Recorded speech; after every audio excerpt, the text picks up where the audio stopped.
I generated $239,227 for my client in less than 120 days. And in this video, I'm going to kind of break down exactly how we were able to do that and how you can do that too for your own coaching program. So the first thing that you want to see is that we collected $196,000 on this one payment processor since we started at the end of October, October 24th.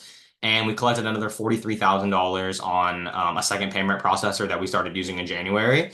Um, Here's kind of like some screenshots of some of our payments that came through. One of our better weeks, $35,000. And I've kind of broken down exactly how we were able to do this in five kind of steps. One, offer, two, sales assets, three, traffic, four, funnels, and five, like backend systems. That way you have a good idea of how you can do this yourself. So number one being just the offer. This is the backbone of any high ticket coaching program, any course offer at all. This is like literally the backbone. So our high ticket offer was helping sports videographers land paying clients and work with pro athletes within 90 days, right? Um, so when building out a high ticket offer, these are some things that you need to consider. One, ideal client avatar or ideal client persona, your ICP. You need to know exactly who you're selling to and exactly what they want, right? You need to know the ideal client outcome. You need to know exactly what they want, after, what they want to achieve after working with you or getting coached by you. You need to have a time frame from them to really complete the outcome, and then pricing, right?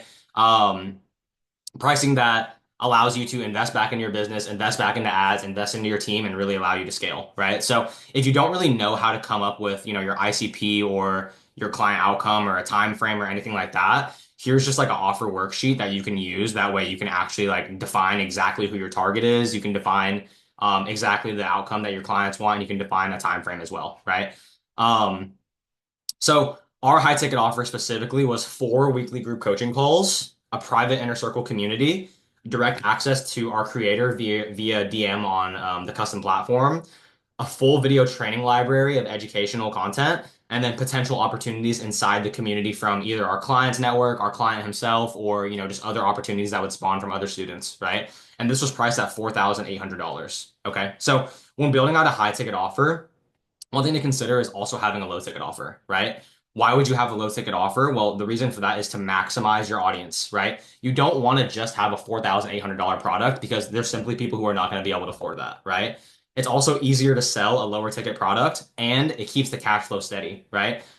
You're collecting more money out of every single person that comes through your funnel, right? If you have a lower ticket item.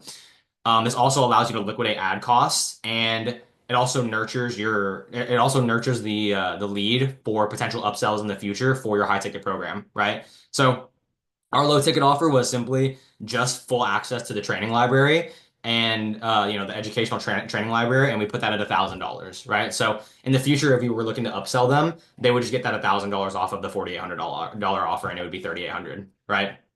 But that's kind of everything with the low ticket offer and the high ticket offer in general. Number two would just be sales assets. So sales assets are things that you want to build to help conversions.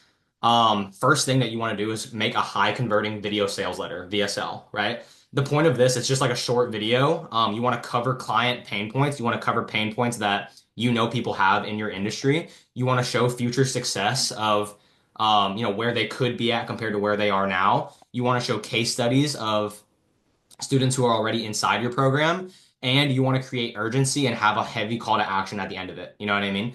So another thing that you want to do inside of a VSL is you want to do market research into your audience and understand what kind of objections they're going to throw at you whenever you tell them about the program and why they should do it, right? You want to go ahead and pre-handle as many objections as you can inside this video sales letter, and this will turn your sales calls into just onboarding calls, laydowns, right?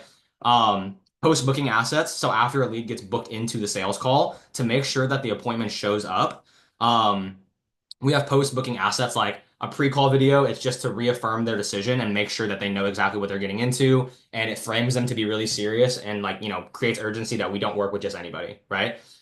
We also give them student testimonials to like mandatory watch. Both of these things are mandatory for students to watch or like leads to watch before they jump on the sales call. This will educate them on, the program, nurture them even more before the sales call and make them feel even more, familiar with what's going on and, what's the word? Secure, I guess. Yeah. And then third, obviously just student testimonials in general. You want to have short video testimonials and long video testimonials of students who are already inside of your program that have seen success, right? This will increase credibility. People love social proof, and they see that another human's already gone and done it. They're more likely to do it themselves, right? And also, it's going to obviously just increase trust because, if they see that other people are doing it and they can like talk to these people, it's going to help a lot, right? So those are the sales assets that I recommend you build out. Three, you want to look at traffic, right? Obviously, it's cool to have everything else, but if you don't have actual leads coming into your system, into your funnel, you're not going to make any money, right? So how we were able to generate traffic was organically off of his Instagram. He has a pretty big following on Instagram, so it was pretty easy for us to pull leads from his audience on Instagram to convert to sales. Being honest, organic traffic is very, very easy to convert. Okay, it's really not rocket science at all, as long as you're good at sales. And then secondly, a way to generate traffic is just paid ads on Meta, right? So two campaigns that you could run are just like an awareness campaign, more top of funnel. That way, it doesn't have like a call to action or anything like that at the end. Basically, it's just answering questions, showing case studies, breaking limiting beliefs. Usually, you're gonna get a CPM of like $2 on this. So literally, it would just be like the creator being like, "Hey, answering questions about sports videography in our case or whatever like that," and it would just be that, right? No call to action at the end, just to increase awareness to the product and the brand, right? And then another like campaign that you could run, a bottom of funnel campaign. It's like a retargeting campaign that directly calls out people that are already in your system. Maybe they've come to your landing page, maybe they've come and watched your VSL, maybe they've been inside of your system already, but they haven't taken action. So the point of this bottom of funnel like retargeting campaign is that it's going to target all those people that are already inside of your system and know what you're doing.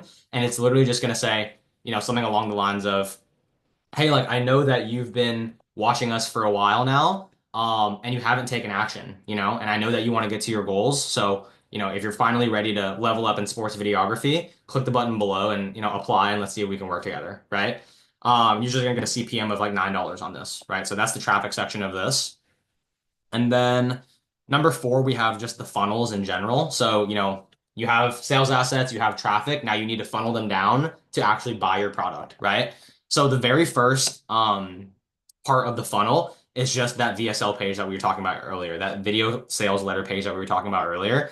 You want to have copy at the top of the page that calls out your ICP. Sports videographers, basically, who can't get paying clients and work with pro athletes, we're calling them out. You want to have a bold offer that, we can help you get paid and work with pro athletes in 90 days, and then time frame, 90 days, right? Then you have the high converting VSL. You have a hard call to action button in the VSL at the very end. They'll say, "Hey, click the button below or above to work with us directly," right? Something like that. That way people know to click the button, right? And then on the VSL page as well, you want to just have social proof, just those testimonials. You can see we're still farming more of them, right? Um, so yeah, after they get on the video sales letter page and they click the apply now button, they're going to get sent to a Typeform application, right? On this Typeform application, you're going to collect lead information, full name, phone number, email address, age, all that kind of stuff. And then you're going to ask some questions to find buyer intent and gauge how serious they are about buying your product in the first place, right? So you're going to say something along the lines of, "Hey, this mentorship is designed to help our students work with college and pro athletes, get a job with a sports team, and or make money as a creative. What makes you interested in this mentorship?" Right? And depending on how the lead answers that question, you can tell how serious they are about joining the program in the first place, right? Three, after they fill out the application, we will have a sales rep, a phone setter, contact the prospect, the lead within like 10 minutes, right? Here, the setter will financially qualify the lead and make sure that they have even, the financial capabilities to buy the program in the first place, right? But let's say that they don't book a call, right? Let's say they just never pick up the phone and they don't book a call, right? This is where we'll go into our backend system. What you can do here is you can have like so let's say a lead doesn't book a call or they don't ever pick up, right? You can throw them into like a 12-step email nurture sequence in case they don't pick up the phone. In here, you'll basically just be sharing case studies, giving free value, debunking myths. And every couple emails, you might throw a actual call to action at the end of it. That way people will just rebook themselves, right? And in that booking process, the setter will either reach out to them again, or you might just throw a financial qualification question inside of this specific type form. That way, leads who book themselves in, that they're actually serious and they have the money to buy your product, right? Lastly, we already talked about this, but basically just like meta ad retargeting, bottom of funnel campaign.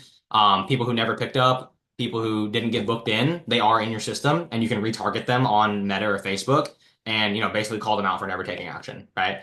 So, um, yeah, that's what it looks like if they don't get booked in or they don't pick up. And obviously, this is funneling them back into booking a call, right? So after the setter financially qualifies a lead or they get financially qualified and they booked a call, what will happen is the post booking process, right?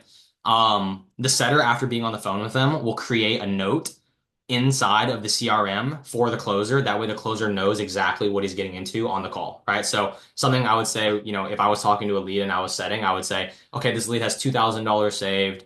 He has really high intent. He really wants to do this. He's working right now as a dishwasher. He doesn't like it, and he's been thinking about this for a while, right? That way, the closer knows exactly what he's getting into on the sales call. And yeah. Um, Next, an email reminder sequence. You'll have to increase like show up rate of people actually showing up to the meeting. You'll have email reminders set up like 24 hours before the event. They will get an email saying, "Hey, your event's in 24 hours." Same thing for 12 hours. Same thing for 30 minutes before, right? And then lastly, you'll have a pre-call video. The pre-call video and the testimonials that I mentioned earlier, those sales assets, they will automatically get sent over to the lead. And what will happen at this point is these will be mandatory for the lead to watch before the sales call or the call will get canceled, right? And all of this funnels into the prospect actually buying the product, right? Um, but yeah, that's pretty much exactly how we cash collected over $200,000 in the last 120 days. I hope this helped you answer some of your questions about how you can build out your own high ticket coaching program. If you need any help or anything like that, I'm not going to hard sell you or anything, but you can book a call directly with me in the description, and we'll just map it out for you and see if it even makes sense. I'm not going to, high pressure tactic you or anything like that, but yeah, that's how we were able to collect $200,000 in 120 days. If you need help, click the link in the description and I'll talk soon. Peace out. I forgot to point out as well is with this creator specifically, it was really important to him that we did everything the right way. And we had like a good fulfillment that actually got students results. So you can actually see each of our individual drops, or launches inside of this program over the past 4 months. So you can see our first drop in the end of October. We learned a lot about systems that we had, processes, and fulfillment in general. Use a lot of that data, and then dropped again in November. Used a lot of that data again and did another big drop in January, and then used a lot of that data and did our latest drop now. In doing that, we've learned a lot about ourselves and growth of this company. So now we're positioned to where, we actually know exactly what to do like 150, $200,000 month over month consistently. And it was important for the creator and for us to, take things slow in the beginning. That way, we could set ourselves up for long-term growth month after month consistently.